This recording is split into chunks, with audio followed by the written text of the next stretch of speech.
Bank Dunia dan Dana Moneter Internasional atau IMF memangkas proyeksi pertumbuhan ekonomi Indonesia tahun ini dari prediksi awal sebesar 5% menjadi 4,7%. Kendati prospek ekonomi Republik Indonesia diramal suram dibandingkan tahun lalu yang mampu tumbuh di level 5%, Menteri Keuangan Sri Mulyani Indrawati tetap yakin ekonomi Indonesia tahun ini akan menyamai level pertumbuhan yang dicapai di tahun lalu.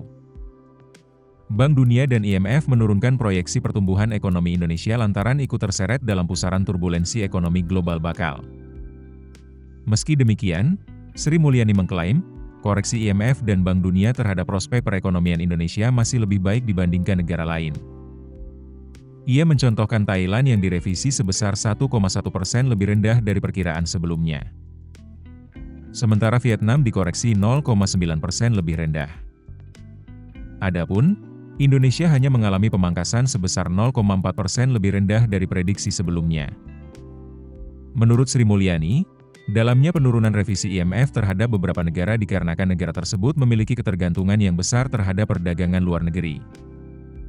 Prospek perdagangan dunia memang terus menyusut di tengah meningkatnya tensi perang dagang yang kian memanas antara Amerika Serikat dan China. Maka itu, pemerintah tidak hanya mengandalkan perdagangan di pasar global. Guna menjaga roda ekonomi tetap berputar kencang, pemerintah juga bakal memperkuat permintaan domestik agar tetap terjaga, melalui kebijakan fiskal dan moneter. Optimisme pemerintah terhadap perekonomian nasional juga didasarkan pada keberlanjutan proyek-proyek strategis nasional, dan meningkatnya konstruksi yang mengungkit investasi.